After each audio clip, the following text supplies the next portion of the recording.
তো কালিকা মন্দিরে উঠতে উঠতে অর্ধেক লোকের কিন্তু অবস্থা খারাপ।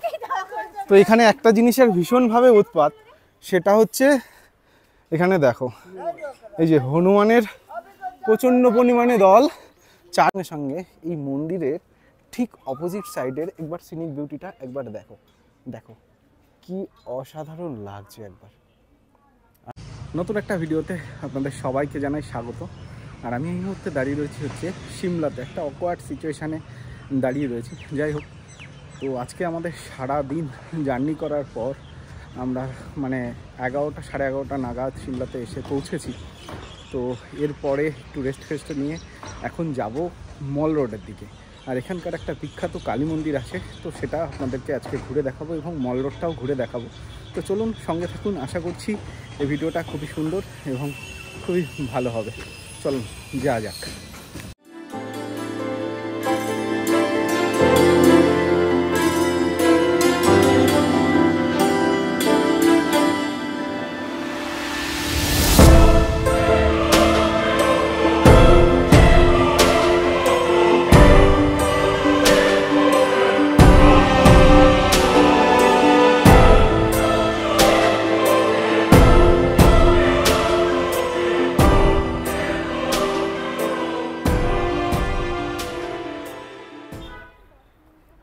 তো এখন বাজে ঘড়িতে 4:30, আর 4:30 সময় আমরা হচ্ছে আমাদের হোটেল ফেয়ার হিল থেকে একটু ঘুরতে বেরিয়েছি ম্যাল রোডের জন্য।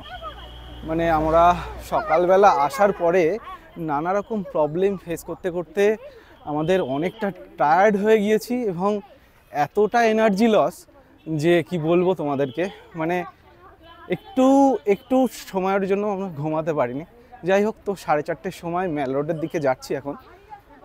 সবাই বলল, মানে এখানের যারা হোটেলের লোকজন বা যারা ট্যুর গাইড তারা বললেন যে 7টার পরে সম্ভবত আর ম্যাল রোডে তেমন একটা লোক থাকবে না, ভিড়ও থাকবে না।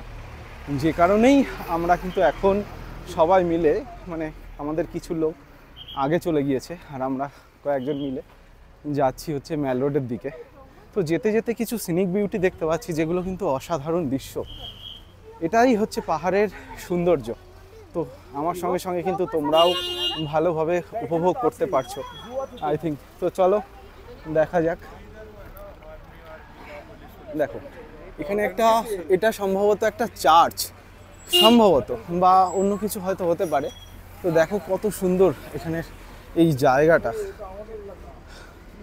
তো এখানে রয়েছে সায়ন রয়েছে, কাকিমা রয়েছে, কাকু রয়েছে, আর এই যে একটা পাগল রয়েছে। তো চলো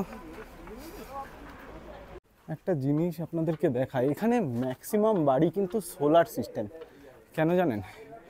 পাহাড়ি এলাকায় সম্ভবত কারেন্টের মানে লোডশেডিংয়ের খুব প্রবলেম আই থিঙ্ক, যে কারণে কিন্তু ম্যাক্সিমাম ঘরগুলোতে আমি দেখলাম যে হচ্ছে সোলার প্যানেল হচ্ছে লাগানো আছে। পুরো ছাদটা জুড়েই কিন্তু সোলার প্যানেল। তো কালিকা মন্দিরে উঠতে উঠতে অর্ধেক লোকের কিন্তু অবস্থা খারাপ।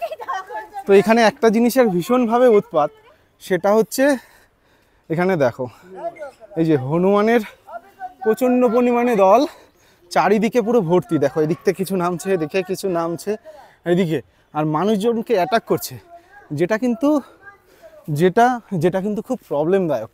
যে মানুষজন যখন আসছে এই মন্দিরের উদ্দেশ্যে, তো তাদের হাতে যদি কিছু থাকে, বিশেষ করে কোনো খাবার জিনিস, আর খাবার জিনিস যদি থাকে, তাহলে কিন্তু ওরা বারবার সেগুলোকে ছিনিয়ে নেওয়ার জন্য অ্যাটাক করতে পারে। আর যখন অ্যাটাক করবে, এবার ওরা তো ওইভাবে বুঝতে পারে না, সে সময় কিন্তু ওরা মানে মানুষের হাঁচড়ে দিতে পারে বা কোনো প্রবলেম হতে পারে।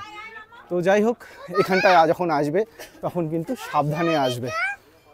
তো এই মন্দিরে ঢোকার আগে মন্দিরের সামনে কিছু দোকান আছে, যেখান থেকে কিন্তু মানুষজন কিনে নিতে পারে। ये कितना रुपया करके डाली है ये? हैं? जब लेंगे तो बताएंगे ना, अभी ऐसा नहीं बता पाएंगे। ऐसा कस्टमर को कैसे रोक सकते? बोल नहीं सकते। 100 रुपये से चालू है। उसमें क्या क्या आता है? सब कुछ, मतलब ये पूरा डाली आता है 100 रुपया से। ठीक है, इसमें एक चिराग मतलब वो प्रसाद है, एक अगरबत्ती है, फूल है।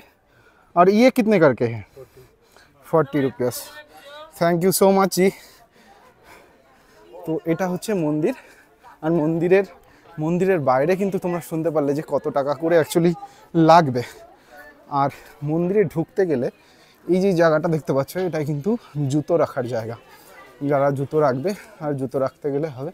এবার জুতো রাখতে গেলে কিন্তু ফ্রি কিনা সেটা শুনতে হবে।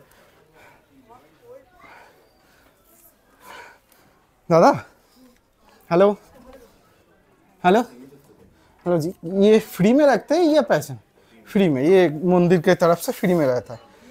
तो ये जो देख रहा है ना, इधर फ्री में, इधर शूज़ वगैरह रख के उसके बाद हम लोग इस मंदिर पे विज़िट कर सकते हैं, ठीक है। तो चलिए मंदिर के एक बार आप लोगों को दर्शन करके उसके बाद आते हैं। তো এটা হচ্ছে মন্দিরের পুরো একদম স্ট্রাকচারটা, মন্দিরটা। আর মন্দিরের ভিতরে অ্যাকচুয়ালি মন্দিরের ভিতরে পার্সোনালি ব্লগ করাটা ঠিক না বলে আমি মন্দিরের ভিতরে কিছু কথা বললাম না। তবে মায়ের মূর্তিটাকে তোমাদেরকে দেখাবো অবশ্যই। মায়ের মূর্তিটাকে তোমরা অবশ্যই দেখবে। তার সঙ্গে সঙ্গে এই মন্দিরের ঠিক অপোজিট সাইডের একবার সিনিক বিউটিটা একবার দেখো, দেখো কি অসাধারণ লাগছে একবার। আর এই যে বড় বড় গাছগুলো, এই বড় বড় গাছগুলো যে কিসের সেগুলো একবার তোমরা যদি কমেন্টে জানাও। সম্ভবত দেবদারু গাছ, আবার নাও হতে পারে। তবে এই গাছগুলোর জন্য কিন্তু পাহাড়ি অঞ্চলটা আরও বিউটিটা আরও বেশি করে বেড়ে যায়। তো এই হচ্ছে মন্দিরের সৌন্দর্য। আর ঠিক মন্দিরের সামনে এরকম অনেক মানুষ ভিজিট করে এবং মন্দিরের সামনেটা কিছু সময়ের জন্য কিন্তু এসে সময় কাটায়। দেখো কতটা সুন্দর এই মন্দিরটা। তো আমরা কিন্তু হাঁটতে হাঁটতে প্রায় ম্যাল রোডের পুরো একদম কাছে চলে এসেছি। আর এই হচ্ছে আমাদের টিম। এটা হচ্ছে রামদা, কাকিমা, কাকু, এই যে সবাই রয়েছে। এই প্রীতিশদা তো সারাক্ষণ সবসময় ব্যস্ত ঘুরতে এসেও। আর এই হচ্ছে পুরো টিম আস্তে আস্তে এরকম আস্তে আস্তে আসছে। এনার্জি এত তাড়াতাড়ি ডাউন করলে কি হবে? তো এই সামনেই সম্ভবত ম্যাল রোড। তো এটা হচ্ছে সিকিমের কোনো একটা ইউনিভার্সিটি, হিমাচল প্রদেশ ইউনিভার্সিটি। তো ইউনিভার্সিটিটা দেখে মনে হচ্ছে বেশ পুরনো, কত সালের একবার তোমাদেরকেও দেখায় যে কত সাল। সম্ভবত এখানে তেমন কোনো সাইনবোর্ড নেই। যদি কেউ জানো এটা কত সালে অ্যাকচুয়ালি বানানো, দেখে মনে হচ্ছিল অনেকটাই পুরনো। তো যদি সালটা জেনে থাকো তাহলে অবশ্যই কমেন্টসে জানিও। তো দেখো এই রাস্তা দিয়ে কিন্তু ঢোকে। তো এখানকার এগুলো হচ্ছে পোস্ট অফিস সম্ভবত। তো এগুলোর রিকনস্ট্রাকশন চলছে বা পেন্ট চলছে। তো এই হচ্ছে, দেখো কি সুন্দর লাগছে জায়গাটা।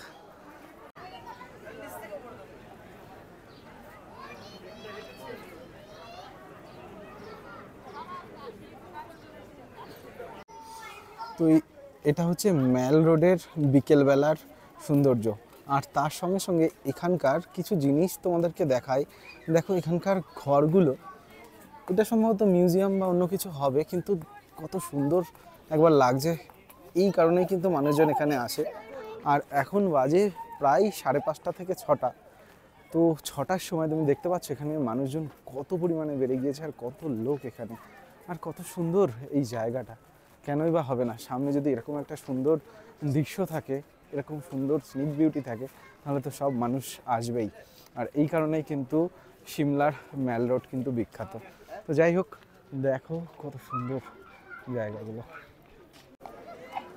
আর এটা হচ্ছে ম্যাল রোডের মেন যে স্পট সেটা। আর এটা হচ্ছে গির্জাটা।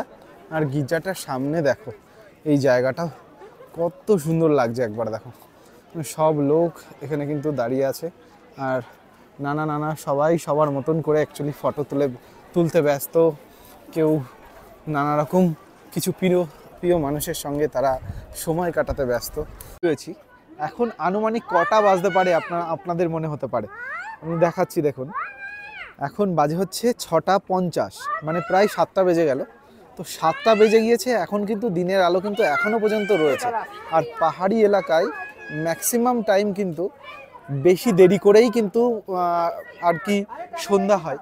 তো তো যেহেতু পুরো লাইটগুলো জ্বলে গিয়েছে ম্যাল রোডের এই সিমলার, তো সেই কারণেই কিন্তু ম্যাল রোডের কিন্তু আরও বেশি সৌন্দর্য বৃদ্ধি পাচ্ছে দেখো। আর এখন হচ্ছে 7টা বেজে গেছে ঠিকই, কিন্তু যত সন্ধ্যা হচ্ছে তত কিন্তু এই ম্যাল রোডের যে ঠান্ডার যে প্রভাবটা তত কিন্তু আরও বেশি বৃদ্ধি পাচ্ছে। কারণ ম্যাক্সিমাম টাইমে মানে দুপুর যখন একটু বিকেল বিকেল ছিল তখন কিন্তু সূর্যের আলোটা পড়ছিল, যে কারণে ঠান্ডা ছিল, বাট সেই পরিমাণে ঠান্ডাটা উপভোগ করা যাচ্ছিল না। কারণ হচ্ছে সূর্যর যে তাপটা পড়ছিল তাতে কিছুটা গরম অনুভব করা যাচ্ছিল। তো তবে এখন যত সন্ধ্যা হচ্ছে ততটাই কিন্তু ঠান্ডা বাড়ছে। কারণ হচ্ছে একদম সামনেটাই কিন্তু এরকম পাহাড়, দেখো একবার এখান থেকে পাহাড়ের দৃশ্যটা। হ্যাঁ।